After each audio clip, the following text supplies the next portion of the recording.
또 딸이 아빠를 섭섭하게 하는 시작점은 뭐냐면 자기 나름대로 자기의 삶을 살기 시작했다는 뜻이거든요, 여러분. 그러면 그때부터 이제 부모들이 뭘 생각하냐면 아, 이 아이가 내 마음대로 안 되는구나. 왜 변화시키냐? 그러면 이제 아이를 잘 키워야 되니까요. 그렇다면 이거 나를 변화시켜야 되는 충분한 이유가 되지 않을까요? 네, 안녕하세요. 저는 경기도 광주에 있는 서울장신대에서 상담심리학을 가르치는 조영진 교수라고 합니다. 딸을 키우는 것과 아들을 키우는 것이 전혀 다르다는 이야기를 저는 많이 듣습니다. 그리고 그러리라고 생각도 합니다, 여러분. 그중에 이제 핵심적인 게 뭐냐 하면 딸이 가지고 있는 친근감, 딸이 표현해내는 어떤 표현들. 근데 남자아이는요, 약간 뚱합니다. 표현을 해도 그냥 이 정도만 하면 말고 거기까지고 뭐 아빠 뽀뽀해줘 그러면 와서 그냥 한번 해주고 말지만 딸은 아이가 이렇게 착 이렇게 와서 이렇게 안기고 포옹해주고 그런 느낌이 좀 다른 것 같아요. 그래서 저는 아들만 하나 키워본 아빠라서 너무 죄송합니다. 그래서 딸을 키우는 부모들이 너무 부러웠어요, 정말. 제가 애들 데리고 이제 같이 부모들끼리 만나서 뭘 할 때마다 보면 아들은 이렇게 그냥 놀 거 놀고 그러지만 딸들은 아빠 옆에 탁 달라붙어 가지고 뭔가 묘 표현하고 말하고 하는 것들이 좀 되게 다르다고 생각합니다. 어떤 면에서 볼 때는 아빠가 느끼지 못했던 아주 소중한 정서들, 그 따뜻함이나 친밀감이나 이런 것들을 딸이 훨씬 더 많이 느끼게 해준다고 저는 생각합니다. 그런 것들이 하나의 이유가 되지 않을까요?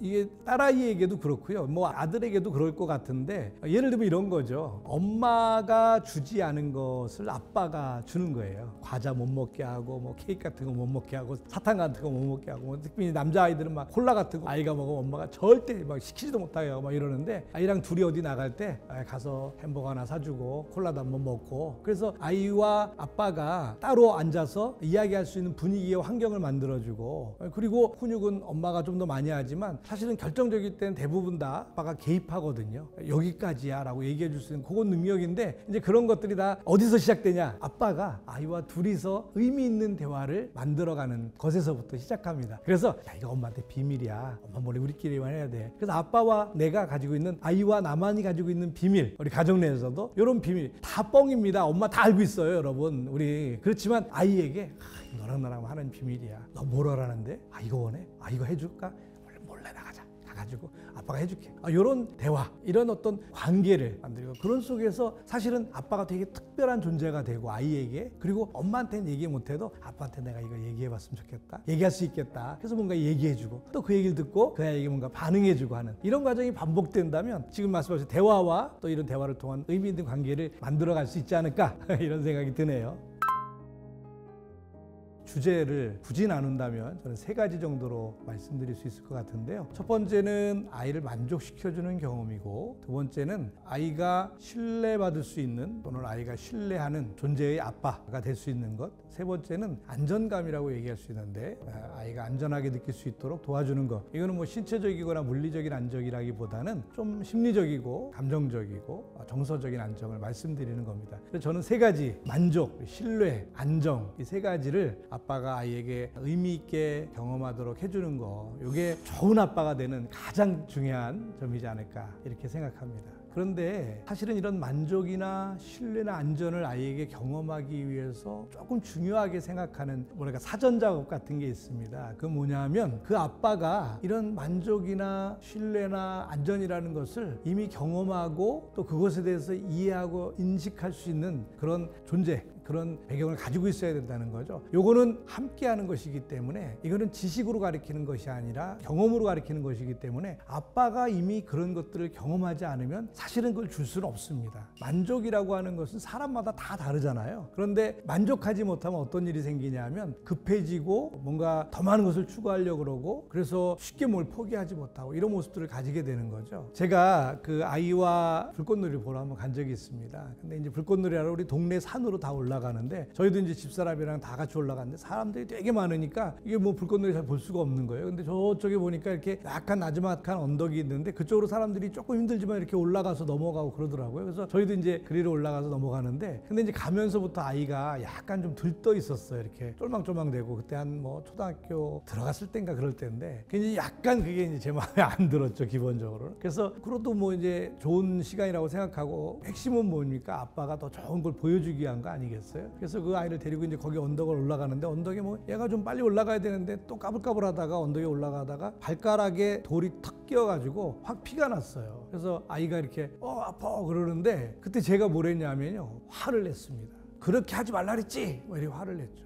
그 배경에 뭐가 있냐면 제가 이 상황에 대해서 또는 만족이라는 경험을 아이에게 올바로 드러내지 않은 것이 아닌가, 저는 그런 생각을 합니다. 목표는 뭐냐면 내가 정말 사랑하는 아이이기 때문에 그 사랑하는 아이에게 더 좋은 것을 더 멋진 곳에서 보여주고 싶은 그런 마음이지만, 그러기 위해서 왠지 조급하고 더 많은 곳으로 가야 될 것 같고 더 넓은 곳으로 가야 될 것 같고 사람들보다 더 좋은 위치를 내가 차지해야 될 것 같은 이런 조급함들이 이런 문제를 일으키게 됐다고 생각하거든요. 만족이라는 것은 지금 있는 이 자리, 지금 있는 경험, 이 환경에 대해서 수용하고 받아들이는 것이고, 그걸 아이와 함께 경험하는 거죠. 그래서 아이도 아빠가 막 조급하고 아빠가 뛰어다니면 아이도 조급하고 아이도 힘들어 하거든요. 그럴 때 아빠가 괜찮아, 그만하면 됐단다. 그리고 아이가 원하는 것들에 대해서 할 수 있는 한 충분히 해줘서 아이가 세상을 경험할 때 되게 좋은 경험으로 느끼게 할 수 있도록 하는 게 되게 중요하지 않는가, 이런 생각 듭니다. 만족을 얘기하니까 갑자기 제가 생각이 났는데, 우리 심리학에서 보통 0세부터 3세까지의 부모와의 경험을 되게 중요하게 여기는데, 그때 줘야 되는 가장 중요한 게 만족이거든요. 만족. 아이가 세상에 태어나서 아이가 만족한다는 건 온 세상이 다 내 마음대로 된다. 손을 움직이면 세상이 움직이는 거고, 한번 이렇게 응애하고 한번 울어주면 너가 와서 밥을 먹여주고 기저귀를 갈아주고 시원하게 해주고 따뜻하게 해주고, 이런 이 모든 과정들이 사실은 만족에 포함됩니다. 그런데 이런 만족을 얻은 사람들은 세상을 바라볼 때 대단히 긍정적으로 바라보고, 세상은 그래도 살만한 곳, 견딜만한 곳, 좀 어려움이 있어도 넘어갈 수 있는 어떤 문제, 그런 세상으로 받아들일 수 있는 배경이 된다고 얘기하죠. 그런 차원에서 만족은 되게 중요한 주제라고 생각할 수 있고요. 신뢰는요, 아이를 신뢰하는 것도 중요하고 또 아이가 부모를 신뢰하도록 만드는 것도 되게 중요하거든요. 그렇게 하기 위해서 아빠가 해야 될 일은 약속할 때, 또 무엇인가 어떤 아이에게 희망을 줄 때 의미 있는 단어, 명확한 단어를 써서 아이가 그것을 거짓말로 결국은 느끼지 않도록 하는 거 되게 중요하다고 생각하고요. 그런 신뢰가 아이로 하여금 부모를 신뢰하는 그런 경험을 통해서 세상을 신뢰하는 경험을 할 수 있고, 세상을 살아가는데 신뢰로운 모습으로 살아갈 수 있게 되는 배경이 된다고 우리가 보통 이야기합니다. 어떤 사람은 누군가가 무슨 얘기를 할 때 언제나 의심하고 봅니다. 이건 왜 그러지? 의심을 안 할 수는 없겠죠, 우리 사이에 살아가면서. 그런데 때로는 그래도 꽤나 많은 상황에서 우리가 적절히 넘어가지고 수용해주고 받아들이는 거 되게 필요한데, 그런 부분이 되게 부족하고 모든 걸 다 의심의 대상으로 보고, 그래서 심지어는 가족까지도, 아내까지도, 남편까지도, 아이까지도 의심의 대상으로 보는 이런 모습들을 우리가 많이 볼 수 있잖아요. 어떻게 신뢰할까요, 여러분? 이놈은 사고도 많이 치고 우리가 볼 때마다 늘 불안불안해 보이고 엉뚱한 짓 할 것 같은데, 적절한 울타리를 쳐서 그 울타리 안에서는 아이가 행동하는 모든 것들에 대해서 그 아이가 원하는 대로 할 수 있도록 도와주고, 또 어떤 조그만 실패나 어려움이 있을 때 그것들을 수용해주고 받아들여주고 격려해주는 거, 이런 것들 별거 아닌 것 같지만 되게 중요한 거고, 되게 별것 아니고 쉬울 것 같지만 사실은 제가 만나보는 많은 내담자들이 잘 하지 못하는 것들이거든요. 그래서 부모가 나를 신뢰하지 못한다고 느꼈을 때 아이는 눈치를 보게 되고 환경을 평가하려고 노력하고 사방을 훑어보게 되고, 그래서 세상을 살아가면서 신뢰롭게 세상을 살아가지 못하는 그런 모습을 가지게 된다고 할 수 있죠. 안전이라는 얘기를 내가 했습니다. 세 번째, 안전은요, 심리적 안정입니다. 우리 엄마 아빠는, 또 우리 아빠는 내가 뭘 해도 나를 받아주고 나를 수용하고 내 곁에 있어줄 거야 하는 그런 심리적 안정이 이 안정의 되게 중요한 배경이라고 할 수 있습니다. 이런 안정을 느끼지 못하는 아이는 그 안정을 추구하려고 늘 노력하고, 그리고 그런 안정을 추구하기 위해서 때로는 과도하게 행동한다든지, 또 뭔가 과도하게 요구한다든지, 아니면 또 과도하게 빗나간다든지, 이런 모습들을 가지게 되는 거죠. 사람이 살아갈 때 하루 종일 살면서 열심히 뭔가 하고 피곤하고 힘들지만 가서 쉴 수 있는, 돌아가서 누울 수 있는 곳이 있다는 게 너무 중요한 거잖아요. 이게 바로 아이에게 주는 안전이라는 핵심이라고 얘기할 수 있습니다. 그래서 무슨 일이 생기면 돌아서서 총알같이 아빠에게 가고 엄마에게 가서 확 안길 수 있는 그런 자리를 만들어주는 거, 이게 안전의 가장 중요한 핵심이지 않을까, 이렇게 생각합니다. 그런데 부모가 건강하게 자라지 못했다, 그런 부모로부터 사랑받지 못하고 자라지 못했다, 바뀔 수 있고 변할 수 있습니다. 당연히 가능합니다, 여러분. 여러 가지 방법이 있을 수 있는 것 같은데, 부모님 연구소 구독자이시니까 잘 아시겠지만 이런 정말 놀라운 강의들, 우리 여러 강사분들께서 자기 엑기스를 다 녹여놓는 이런 놀라운 강의들을 듣는 거, 이거 너무 중요하다고 생각합니다. 근데 이제 이렇게 듣는 거 외에도 아이를 위해서 내가 준비되는 시작이라고 한다면 예민함을 가지는 거라고 생각합니다. 예민함은 첫 번째는 다른 사람을 내가 보는데 저 사람 행동이 자꾸 거슬리고 저 사람 말이 자꾸 짜증이 나고 화가 나고 쟤는 왜 저래? 쟤는 왜 저렇게 말하는 거야? 왜 저렇게밖에 못하니? 하는 다른 사람들에 대한 나의 생각이 이렇게 자꾸 좀 힘들어질 때 그때 여러분 나에게 뭔가 있나 하고 우리가 고민해 볼 필요가 있다는 거예요. 나의 문제라고 생각해 볼 필요가 있다는 겁니다. 두 번째는요. 다른 사람이 내게 뭔가를 이야기할 때입니다. 너 좀 그래. 너 요새 왜 그러니? 너 요새 이런 것 같은데? 이런 얘기를 또 한번 들을 필요가 있죠. 특별히 가족이나 또는 직장 동료나 늘 같이 있는 소중하고 중요한 사람들의 이야기를 듣는 것은 되게 중요하다고 생각합니다. 여기에 대해서 예민함을 갖는다는 것이 저는 나를 변화시키는, 왜 변화시키냐? 그러면 이제 부모님 연구소이기 때문에 제가 말씀드리지만 아이를 잘 키워야 되니까요. 아이에게 좋은 걸 줘야 되니까요. 좋은 아빠가 돼야 되니까요. 그렇다면 이거 나를 변화시켜야 되는 충분한 이유가 되지 않을까요? 그런 면에서 볼 때는 나를 변화시키기 위해서 이런 예민함, 삶에 대한 예민함을 가지고 나에 대해서 다른 사람들이 나에게 대해 말하는 것에 대해서 좀 더 의미 있게 인식하고 거기에 대해서 좀 반응하고 변화하려고 노력하는 것, 이런 것들 좀 필요하지 않을까 이런 생각이 듭니다. 가장 중요한 건 제가 생각할 때는 내가 가지고 있는 아이가 이만큼 정도에 있어야지라고 하는 바운더리를 넓히셔야 된다는 겁니다. 아이가 아빠를 섭섭하게 하는, 또 딸이 아빠를 섭섭하게 하는 시작점은 뭐냐면 자기 나름대로 자기의 삶을 살기 시작했다는 뜻이거든요, 여러분. 그리고 이거는 우리 아이가 세상을 살아갈 때 너무 중요한 겁니다. 그러니까 낯설게 보시면 안 되고 그럴 때가 됐구나 이런 얘기를 생각을 하셔야 된다는 거죠. 제 후배는 초등학교 1학년 아이를 맨날 데려다 줬는데 어느 날 갑자기 초등학교 1학년 여자아이가 아빠 이제 나랑 같이 가지 마 그러더니 너무 상처를 받았어요. 왜 그러냐 그랬더니 남자친구가 생겼어요. 그래서 이제 옆에 아파트 옆동에 사는 애 같이 만나서 가고 이러는데 그래서 막 아이가 나 이제 아빠랑 같이 안 갈 거야 이 말이 막 날 버리는 것 같고 막 아이에게 잘린 것 같고 막 이런 느낌이 들잖아요. 근데 그거 아닌 거예요, 여러분. 아이가 이제 건강함의 시작이라고 볼 수 있는 거죠. 그러니까 결국은 아빠가 단단하고 넉넉하고 아빠가 스스로 가지고 있는 만족감과 신뢰와 안전이 있다 그러면 그거를 감당해낼 수 있는 거죠. 그렇지 않은 아이는 없습니다, 여러분. 저는 볼 때 고등학교, 중학교 때 이제 애가 말을 안 듣고 짜증내고 그래서 관계가 좀 어려워지고 그러다가 고등학교 때 되면 막 뭐라 그러면 문도 쾅 닫고 들어가고 그래야 된다고 생각해요. 그러면 그때부터 이제 부모들이 뭘 생각하냐면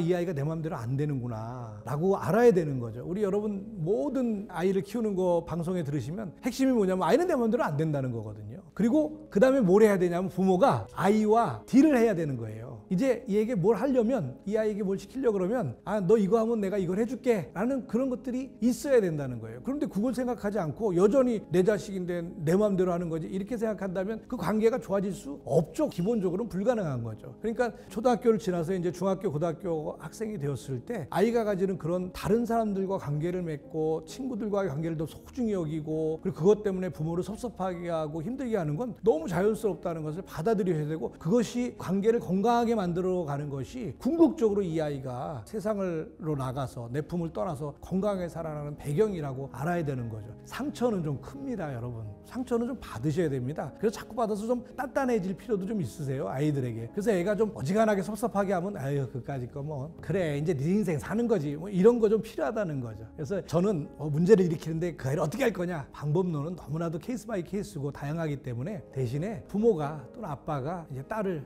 너무 사랑했던 딸, 너무 불안했던 그 딸이지만 이제는 조금 더 넓히고 자기의 마음을 넓혀서 아이가 행동하는 것이 건강함의 시작이라는 거, 한 걸음 더 바깥으로 나가는 것이 저 훗날 아이가 건강하게 세상을 살아가는 가장 시작점이라는 거, 이제 그걸 시작하고 있다는 거를 아빠가 잘 알고 있다면 그건 좀 참아주고 견뎌줄 수 있는 배경이 되지 않을까 생각합니다.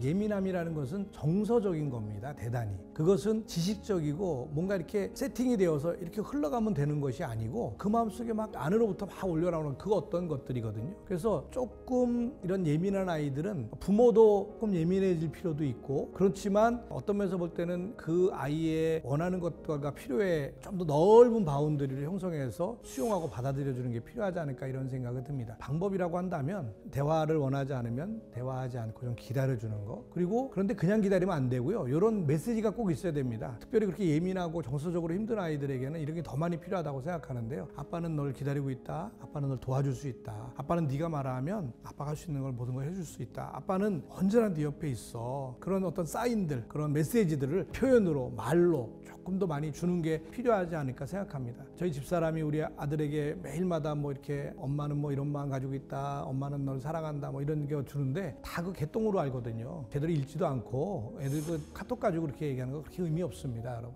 그러니까 아이에게 의미 있는 어떤 사인을 줄 수 있는 방법들을 그 가족 내에서 아빠나 엄마가 좀 만들어야 된다고 생각합니다. 그래서 예를 들면 저녁에 잠깐 자기 전에나 또는 들어왔을 때 뭐라도 한마디 하는 걸 우리 나름대로의 교육이라고 생각해가지고 한 번 더 이렇게 손을 내밀어 본다든지, 또 아니라 그러면 오케이, 그럼 오늘 여기까지 해, 잘 쉬어라, 이런 부분도 필요하고, 그 아이가 정말 원하는 것이 뭔지 안다 그러면 그게 이룰 수 없는 것들도 있잖아요. 이루어질 수 없는 것들을. 그러면 그것에 대해서 좀 더 많이 들어서 사실은 이따만한 걸 원하는데 그거는 이제 부모들에게 포장지로 내놓는 것이고, 그 마음속에는 사실 다른 것들이 있을 가능성이 많이 있거든요. 그런 것들을 좀 찾아보려고 노력하는 노력도 좀 필요하지 않을까 하는 생각이 드네요.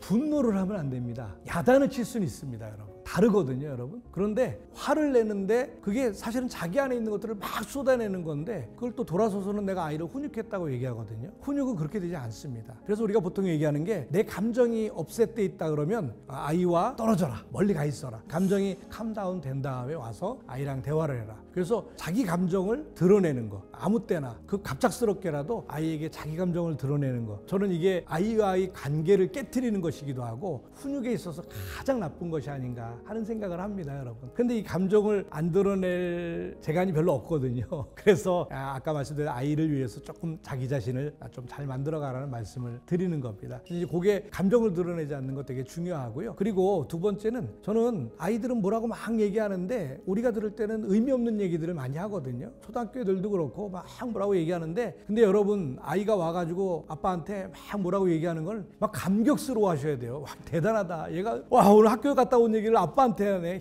내가 이 아빠 아직도 내가 대단한 아빠구나, 얘한테 굉장히 의미 있는 아빠구나, 이런 생각하셔야 됩니다. 그래서 아이가 말하는 것을 하나도 놓지 말고 다 들으셔야 돼요. 어떻게 듣냐면, 예를 들면 저는 우리 아이가 4살 5살 때 아이와 대화를 시작하거나 아이가 나에게 와서 뭔 얘기를 하면 제일 먼저 핸드폰을 놓습니다. TV를 끕니다. 그리고 앉아서 아이랑 눈높이를 맞춰서 눈을 맞춰서 이야기하는 거죠. 아이가 얘기하는 거 별거 아니죠, 여러분. 그렇지만 잘 들어주는 것 너무 중요하다고 생각합니다. 그랬어. 그랬구나. 그때 그 친구는 어디 갔는데? 친구가 그렇게 했어. 너 너무 힘들었겠네. 반응해주는, 의미 있게 반응해주는 거. 잘 들어야 반응할 수 있거든요. 그냥 아무 때나 막 힘들었지 뭐 이런 거, 뭐 감정적인 정서적인 반응 또 이렇게 여러 군데서 배우셔가지고 막 아무 의미 없습니다. 타이밍이 중요하고, 가장 좋은 반응은 잘 들을 때 나옵니다. 그래서 잘 들어주는 거 되게 중요하다고 생각합니다. 세 번째는 아까 말씀드렸던 것의 반복인데, 아빠와 나만의 비밀을 갖는 겁니다.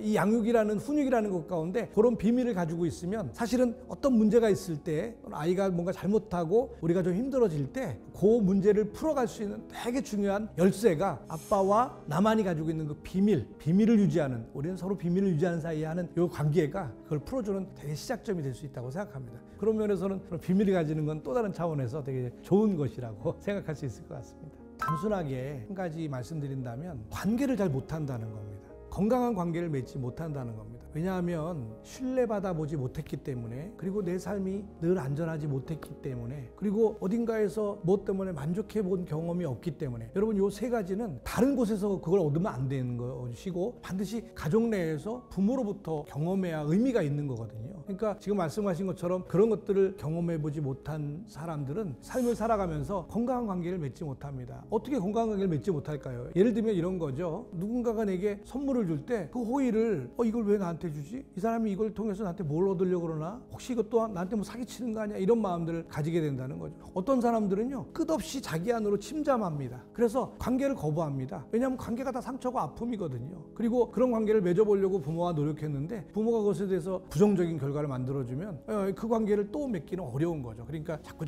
숨어지게 되고, 그리고 누가 말해도 반응하지 않고, 이런 모습들을 가지게 된다고 생각합니다. 그래서 관계의 어려움을 가지는 것을 잘한다는 것의 핵심이 그것이라고 생각한다면, 지금 질문하신 것처럼 잘 못 자랐다는 것도 사실은 그럼 관계를 건강하게 맺지 못하는 것에서 어떤 결과들을 찾을 수 있다고 생각이 드네요.